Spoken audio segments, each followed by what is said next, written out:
name's Faz. I'm 26 years old. I identify as I would say mixed race Scouser. Purely because of the fact I identify heavily with my Scouse heritage, but I identify heavily with my Pakistani heritage as well. So I say I'm the best of both worlds, where I've had the pleasure of having my culture and having that at home, and then also having the Scouse culture and having Liverpool as a home. So I grew up in Toxteth, which is mostly known as the most heavily diverse, I'd say, community in the city. But to me, it's a little bit deeper than that. Toxteth, for me, was somewhere where my family first came, and we've managed to reside in for what I'd say nearly 100 years. And we've never left. And some would say we've not grown past it. Some would say we made it home. And it remains so. I went to school in Toxteth. It's not existing anymore. It was called St Margaret's of Antioch, which was in its time one of the oldest primary schools in the Toxteth area, but unfortunately lost funding. But every single person in that school is somebody that I probably still know, or have some form of connection with, because it was such a small community primary school.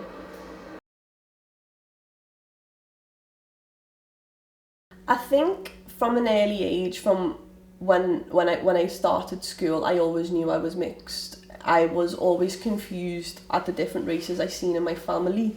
So when I was in the playground, I was always just attracted to everybody. I don't think I really have a specific number of specific race of friends. I think my friends genuinely are from every single race I can think of.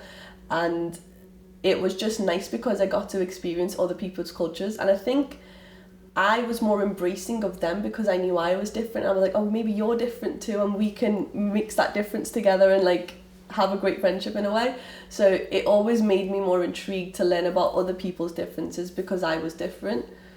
So yeah, I would say I had a lot of different raced friends, but I definitely also had white friends because I feel like I also identified with them, and I feel like it made me learn more about my culture. And I'd go back and speak to my nan about it, and then she'd be like, oh yeah, my mum used to do that when I was younger. And then it'd be like, okay, so this is my culture too, but then that's also my culture. And then it was nice to just learn, because I guess at home it was very much like my family tried to push more for the Asian culture at home. I think because they knew that we had the British influence, we had the Scouse influence, and they didn't want us to lose the heritage influence, like the cultural side from Pakistan, and making sure that was embedded in us. So I think at home they did try their best.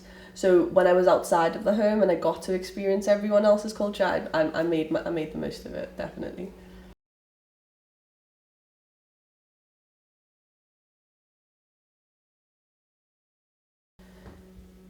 I've always said that Toxteth, the reason why it's home is because it's the community. I think when I started to step outside and mix with other communities in the city, I realised they weren't as culturally aware.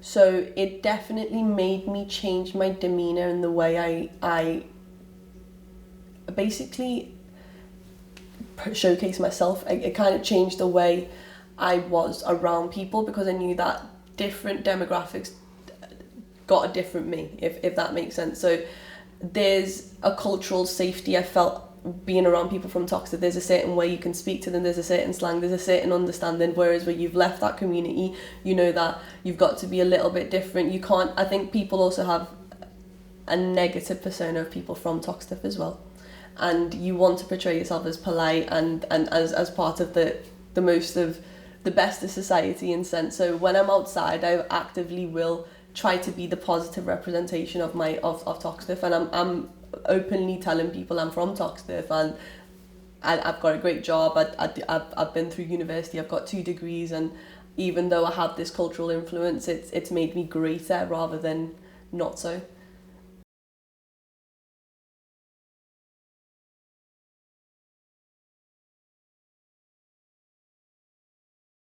I think for me, it's kind of been opposite to people.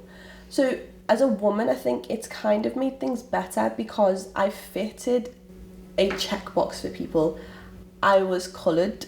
I'm Pakistani. I'm mixed race. I'm a woman, and the kind of job sectors I was going towards weren't necessarily what women would go for. So like media production and things like that, you don't find that many women in that sector, unfortunately. And even in the business sector, there's not that many people fighting for the jobs that I was going for. So it made me more desirable in that respect. But also, by the time when I'd gotten into those positions, people would have more questions. And even till this day, I think I've faced with a lot of people don't know anything about my culture. They have no clue. And I feel like it's hard for me to have them conversations sometimes because you're trying to explain to them, but you can't explain it fully to them because it's not that they don't understand. It's everyone has different experiences in life. Something I may perceive as normal may be something that's kind of untoward to them.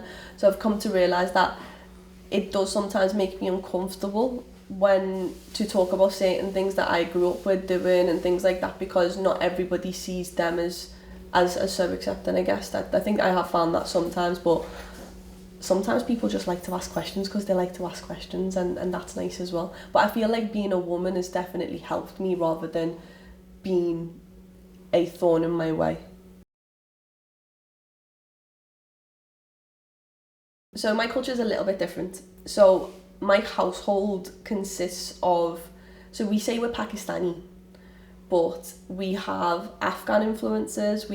So I've always been told that we're Pathans and that my grandma's heritage leads to a place called Hazara, and they're like, I think there's I don't know, the way that they're described is like they're these great people and they've got this great culture. So at home, it's mainly like talking about like, they wanted you to speak in Urdu. Like at home, they don't like you to, my mum hated the fact that I was losing my touch with being able to speak my mother tongue. So she'd make us have conversations in Urdu to make sure that we wouldn't forget. Then in terms of food, my nan religiously made us a Sunday roast because she didn't want us to lose touch with that. That was something that she took from her life, and that was something that she wanted to pass on to all of us, and that's become a tradition in our family. However, my mother, on the other hand, didn't want us to lose the Asian touch. So in her mind, she's constantly, like Monday to Friday, it was just curries. It was different curries, it was different types of curries, and I guess she doesn't realise it, but because she was so adamant on it, it kind of made me dislike them. And it was kind of like, it was pushing me away from it. And now that I'm older, I'm like, oh, I'd love to have a curry, but that's out of choice, I guess, now because I want to and I miss my mum's cooking. But back then, because it was like, she wanted us to eat the food, I didn't like spice. I absolutely cannot stand any form of spice. So when I wanted food, I wanted it completely flavourless, I wanted it with mayonnaise, I wanted it completely toned down. And my nan, fantastic, best meals ever, but my mum is just the lover of spice. She will eat red chili peppers like they're a snack to her. So she would constantly put as much spice as she could, but in her mind she thought she was kind of conditioning me to like it. Did not work. And now that I look back and I'm like, I get what she was doing, where she was trying to create an encouragement of wanting to, I think she just didn't want me to lose touch.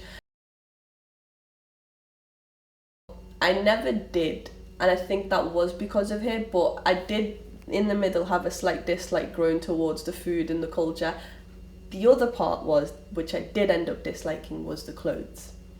My grandma, even though she is the one that is mixed race, pushed and pushed and pushed for me to wear an Asian outfit to every single family gathering in existence. My family are not Asian. My family are primarily white in this country.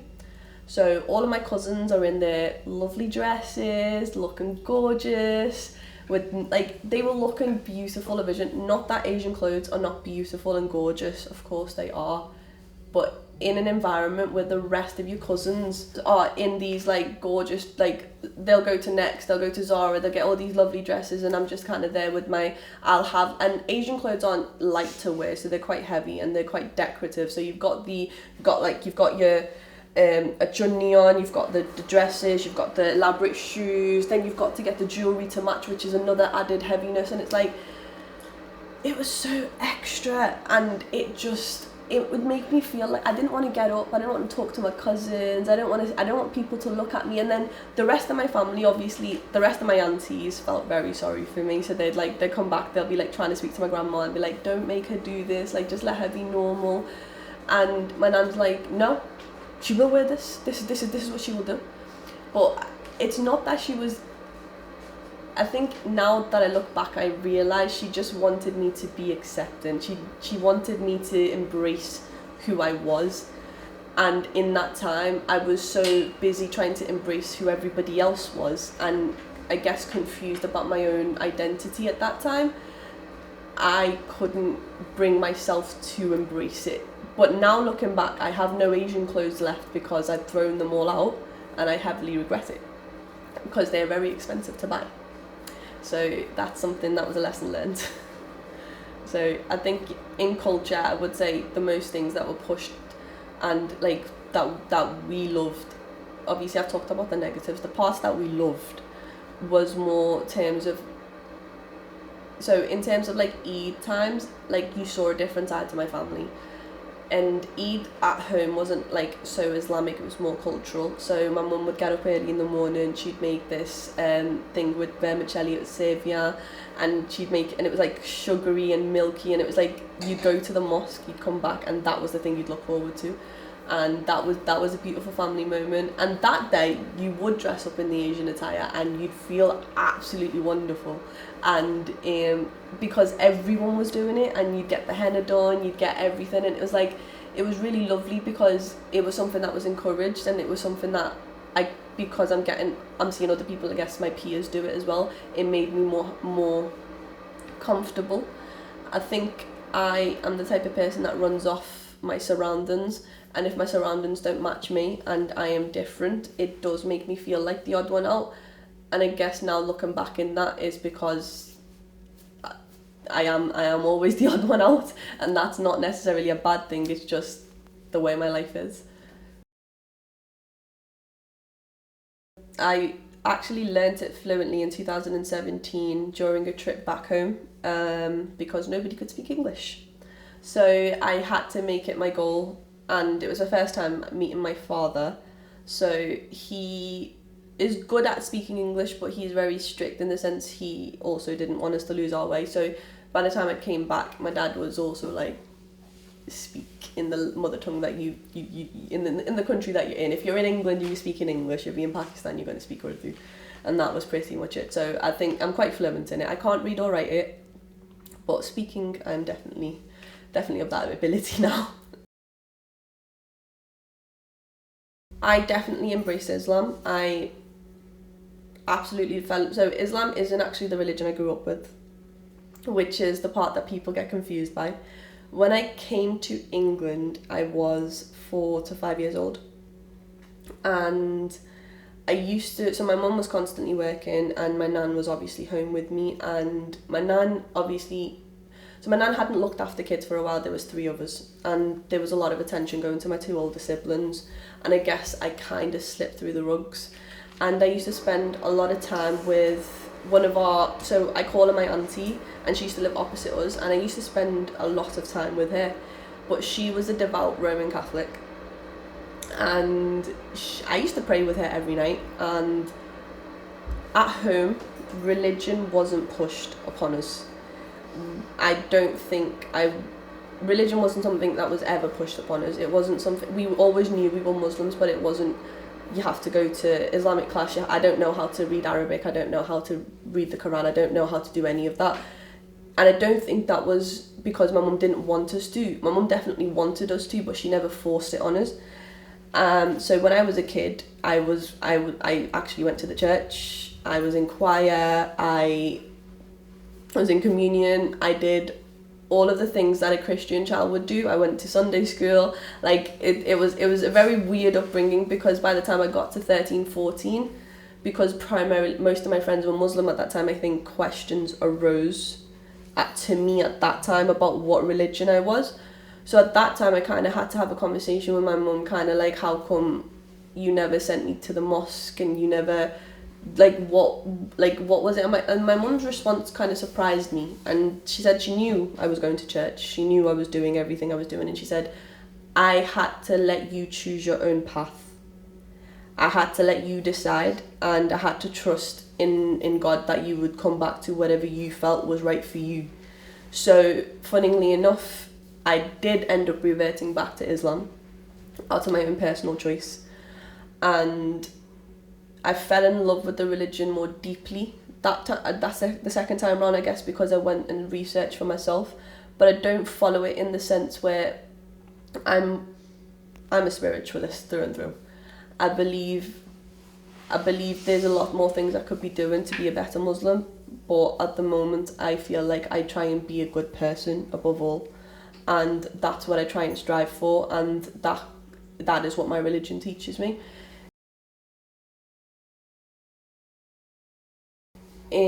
But the things that I'll keep from my culture, because culture and religion are two separate things. That's one thing that I think has always bothered me, is growing up, a lot of religion and culture was mixed up together.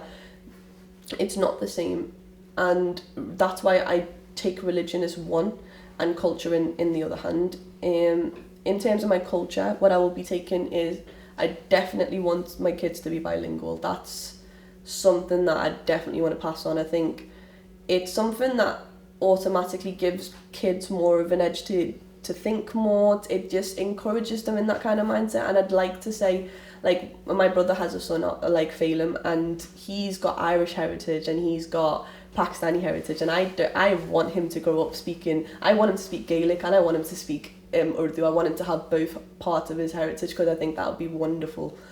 And English, of course, as well. But in terms of my culture, I'd love for my kids to know about, like, everything Pakistan was. I think people don't understand the history of Pakistan and India.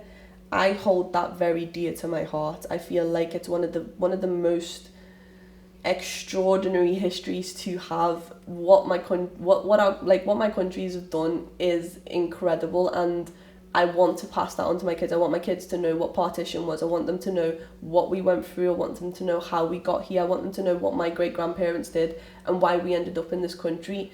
There's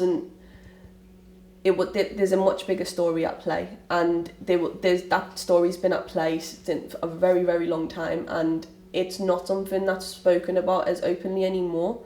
And I'd like to have those conversations so they would hold that dear and have this pride and of this history that they come from. And also, you've not just got this cultural history of Pakistan and India, you've got British culture. You've got like this amazing like I feel so proud when I think about my British heritage, and I think that always surprises people, because it's like you'd think that would be the opposite way around, but I'm so sorry. Like, when you actually sit there and think about the two cultures I come from, they literally in the last 2 to 3 centuries have completely changed the whole scope of the world, and that is my heritage, and that's how I view, and that's what I'd like to pass on to my kids.